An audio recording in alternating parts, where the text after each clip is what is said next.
You started Hashable originally, which was called Tracked, correct? It was. So I was sitting at home and watching the world collapse and trying to figure out. So I started looking at all the business sites, and I felt this urge to do something intellectual, and it was probably a mistake. I should have waited another 6 months, but I kept looking at all these business sites and saying, I don't, everything's about the stock. The Dow goes up, it goes down, it goes up, it goes down. It's all it was every day. And I really wanted to follow Warren Buffett, and I wanted to see what he was doing every day, and I wanted to see what important hedge fund people were doing every day, and that sort of thing. So that was the inspiration for Tracked, and build a better Yahoo Finance, but make it more flexible for public companies, private companies, that sort of thing for Warren Buffett.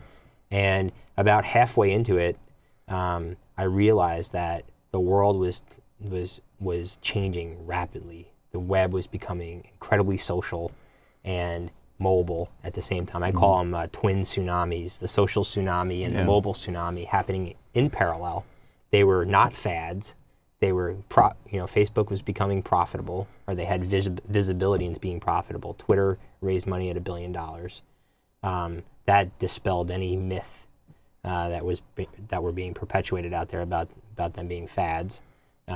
And I felt like I was on the wrong side of history, the wrong side of the trend. So it wasn't so much that you didn't like the product you had. I never iterated on it. I never. So the decision was more just like, hey, the world's changing, and we're missing the major trends. It was literally. We all know that like startups, you basically live or die by whether you hit the trends right. Yeah, so absolutely. But I also realized I didn't have the right people to build whatever.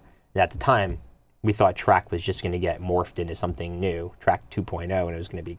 Did you actually shut it down, the corporate entity, and start a new one, or? No, we just transferred everything over. Okay. So if you were an investor in Tracked and you own 6%, now you're an investor in Hashable and you own 6%. Okay, but you hired new people. I hired new people, and because it was just the wrong team for the job. Yeah, for what I wanted to. I knew I wanted to change Tracked, but I wasn't sure to what. And so we sat in a room and we came up with a bunch of ideas, and Union Square kept saying, "No, too heavy, too heavy."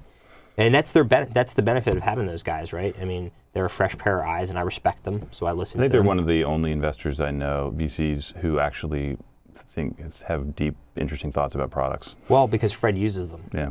As you said, you can't be a student of social media. You have to either use or don't. You either use. No, they use them. They use them seriously, and that's right. And that's Fred's value, and it's super valuable. But yeah, so we sat in a room and we figured.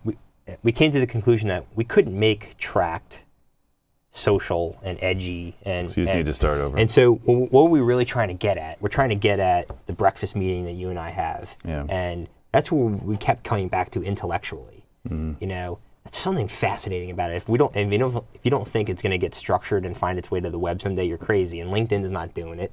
No one's really doing it. And so we started to coalesce around this idea of meetings, breakfast, lunch, dinner, coffee, drinks, all these things.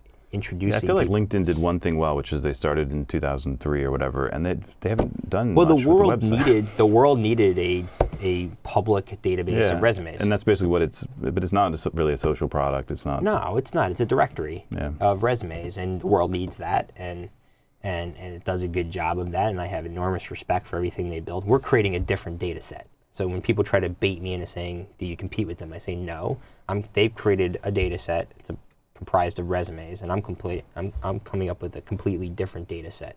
Now, will my data set encroach upon the value of theirs someday? Maybe. And if that happens, they'll have a decision to make.